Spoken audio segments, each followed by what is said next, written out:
How can you go on a work trip to another country? You don't have a job, so why are you making up stories like that? It's not made up. I genuinely have a job that requires me to go abroad. Well, we're getting divorced then. I can't be with someone who lies. And with that, he stormed out of the room. He thinks I'm lazy and unemployed because I work from home. But I have a stable income and help with our expenses, yet he refuses to see that. A few days after I got back from my work trip, I found papers saying we were getting divorced, already signed. I understand now. If he can't see things differently, maybe it's best we go our separate ways. So I signed the papers and head to the state court. My name is Hannah Robinson. I'm 29 years old. My husband's name is Jake. He's 30. We met in college and we got married when I was 25. We were more like best friends than romantic partners, always honest with each other. That openness was good, but sometimes it led to unexpected outcomes. For me, it all changed when I talked about my dream with him. My dream is to run an online store selling imported goods. The idea came up during my part-time job at a boutique while I was in college. I've always loved foreign designs and was drawn to them even during my part-time gig. After I graduated, I worked full-time at that boutique, but I couldn't shake my dream. I wanted to open my own shop and fill it with my favorite foreign goods, sharing them with customers. My parents and friends cheered me on, saying things like "good luck" and "you'll make it." Surely Jake would understand my dream and support me. So when Jake got home from work, I tried to casually bring up my dream. "Hey Jake, you know I've been mentioning wanting to open my own shop, right? Well, about that." "Oh, not this again. You can't just do things on a whim. You should just give up." "Why would you say that?" "This isn't just a sudden idea. It's something I've been thinking about for a long time. Sometimes things just aren't possible. Life isn't as easy as you think it is. You don't have to be so harsh. Why do you always shoot down my ideas right away?" I say, my voice rising unintentionally. My thoughts brushed aside. Jake gives me a cold look, his tone sharp. "Fine, then tell me, what's your backup plan if this business of yours fails?" "Well, I don't expect it to be an instant success." "And what about your income in the meantime? The bills and living costs we share. Are you saying I have to handle it all now?" "Fine, do whatever you want," Jake says dismissively.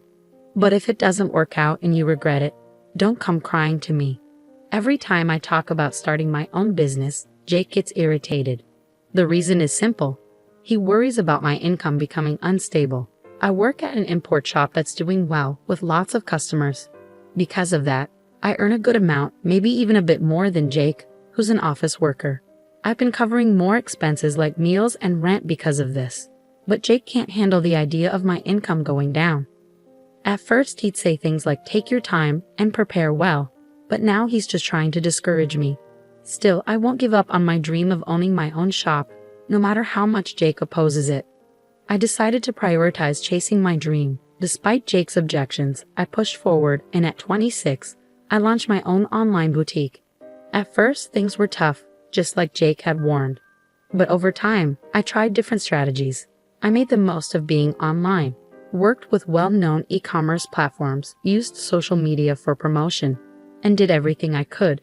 And thanks to all this effort, a year after starting my own business, I managed to secure a stable income.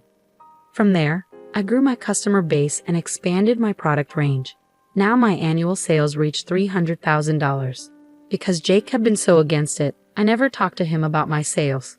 I figured he wouldn't be interested anyway, and he never asked. But he always reminded me about the bills and living expenses. I just handed over the money he asked for without argument and tried to keep work-related talk neutral. Then one day, I got a message in the DMs of my online shop. "I'm a regular customer of your shop.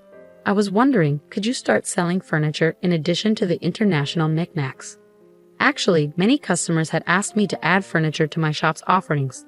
But selling furniture online is tricky compared to smaller items. Furniture is more expensive, and factors like material matter a lot. Even though I had experience working at an import shop, selling furniture without seeing it first comes with risks.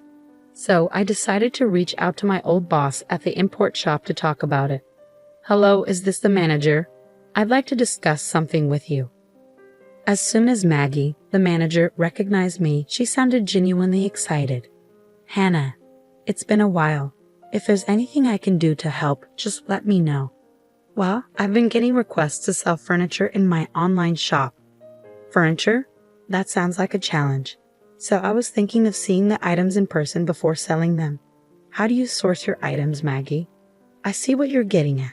I can definitely help with that. Maggie, who had connections with overseas suppliers from before, offered to reach out to one of them and organize for them to supply furniture to my online shop. Thanks to my good relationship with Maggie, the overseas supplier agreed to Maggie's suggestion. I decided I would travel abroad to find the furniture, but I couldn't just leave without telling my husband.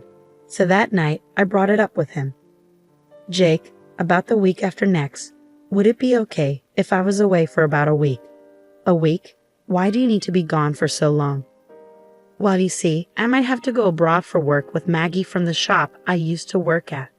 Huh, going abroad? That's a pretty unbelievable lie. What do you mean? My husband pointed at me, his expression mocking. You're going overseas for work?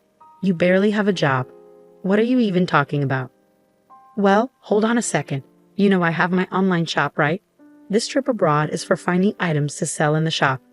So if you think I'll just buy into a work-related lie, are you kidding me? Your little side business, there's only so much it can achieve. Believe what you want, but our sales are doing pretty well at the moment, and our customer base is growing steadily. This trip came about because of a request from one of our customers. If you keep insisting I won't let you, practically a homebody, leave for a whole week. With a beer in hand, my husband stormed off to the bathroom. I let out a deep sigh without meaning to. Why can't you try to understand? His reaction is too harsh just because he doesn't approve of my work. But I can't just go abroad without his permission. I have to convince him, no matter what. Even though I was hesitant to bring it up again, I couldn't ignore the issue. The next day, when my husband came back from work, I tried talking to him once more. Jake, about what we talked about yesterday, look, I'm tired. I don't have time to entertain your accusations. I'm just stating the facts. An unemployed person going on a business trip abroad. You're pretty good at spinning tales. I'm not lying. I really need to go abroad for work, I insisted, grabbing his arm to plead with him, but he looked down at me mocking. Oh really? Well, liars get divorced too. Divorced? What are you saying? You know I can't stand liars, especially people like you who are always trying to show off. I didn't mean. Shut up. You just want an excuse to go on a vacation abroad. And I bet your boss is a man too, right? Divorce. Divorce. I'll make sure to demand my share of everything. With that, he stormed out of the room. In that moment, anger boiled inside me, making my veins throb. Who does he think he is? He looks down on me just because I work from home. He only wants to feel superior. Enough is enough. If that's how he wants it, then I'll do as I please. From then on, I stopped asking for his permission and went ahead with my business trip abroad as planned. 2 weeks later, I flew overseas with Maggie as scheduled. We went straight to our suppliers in the UK, where we checked out the furniture and accessories for my boutique. While abroad, I took advantage of the opportunity to do some sightseeing with Maggie, enjoying some fulfilling days. But it wasn't all smooth sailing. My phone was bombarded with messages from Jake. You didn't actually go abroad, did you? Come back home now. I'll forgive you if you return today. Time's up. We're getting divorced, you worthless woman. Each message only annoyed me more, but I chose not to respond. I knew any reply from me would just make things worse. When I got back, if he's willing, we'll talk again. With that decision in mind, I enjoyed a carefree week abroad. When the business trip ended, I said goodbye to Maggie at the airport and started my journey home.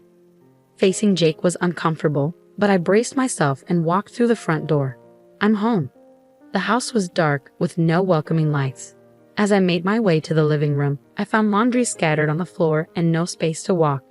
Dirty dishes and noodle containers were left in the sink. Amidst this mess, I noticed a piece of paper on the desk.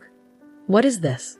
It was a filled-out divorce paper. Beside it was a rough note that read, "To the cheating, jobless woman. I'm ending things with you since you never listen. Fill out the divorce papers immediately. If you want forgiveness, come to my parents' house. Then I'll reconsider." Just reading the note, I could imagine Jake's smug face. He probably thinks if he wrote this, I'd rush to apologize. But I had no intention of doing so. I signed the divorce papers and went straight to the state court. The divorce was accepted without any issues. Then, I went to the real estate agent and canceled the lease for our current apartment. Actually, this apartment was mine from when I was single. Jake moved in when we started living together because it was big enough. We talked about finding a bigger place when we had kids, but that's not happening now. After canceling the lease, I started packing immediately. The next day, I sent all my stuff back to my parents' house and arranged for Jake's things to be sent to his parents' house. All the while, he kept sending me messages with absurd demands. Stop being stubborn and come apologize now. You have until the end of the week. Got it? And so on. But I ignored them all. Once the apartment was empty, I went back to my parents' house. A week later, my phone had been ringing nonstop since morning. Even though I ignored it, it kept on ringing. Reluctantly, I decided to answer the call. Hoping it would be the last, I pressed the answer button. "Hello," he started shouting right away. "What the hell do you think you're doing?" His loud voice caught me off guard, and I instinctively moved the phone away from my ear. Deciding to record the conversation just in case, I responded, "What's the problem? There's nothing left to talk about. Don't play games with me. Why were all of my things delivered to my parents' house? I just got to the apartment and it's completely empty. Oh, well, I canceled the lease, so I had to get rid of everything, right?" "What? Canceled? How dare you do something like that without consulting me?" "Without consulting you? The apartment was in my name. I have the right to make decisions about it, don't I?" At this point, I had nothing to lose. His words had no effect on me, and I responded in a challenging tone. Jake showed his frustration. "Stop messing around. I don't care about the lease. We were married, remember? I lived in that apartment too. You shouldn't have canceled it without talking to me." "Married? Yes. That's right. Even if you've been unfaithful, we're still married. But canceling the lease on our apartment without talking to your husband first? What's going on in your head? Do you think you can just do whatever you want, especially since you're not working? I can't forgive you for this." He kept shouting, not caring about how I felt at all. He's so angry. He doesn't even care about me, I thought.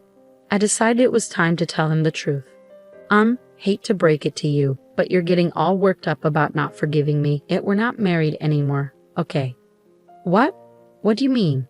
"I turned in the divorce papers you forgot about, so now we're not married anymore. Why would I keep renting a place for someone I don't even know? Wait, are you kidding? You don't have a job. You'd be in trouble without my support." "What? That's ridiculous. I never depended on you for anything." Caught off guard, Jake was speechless on the phone. I felt a rush of frustration and couldn't hold it in any longer. "You've underestimated me all this time. I'm not the lazy person you think I am. I didn't cheat on you. I was traveling for work to take care of my clients. If you can't believe that, it's okay, but I won't forgive you." "But wait, your online business. It's not easy to increase sales. I've been working hard for 3 years. You don't understand anything and won't even try." 3 years. Just so you know, I've been making much more money than you. You've always looked down on me. I don't want a marriage like this. You can live your miserable life alone for all I care. After ending the call, I deleted Jake's contact and blocked all communication channels.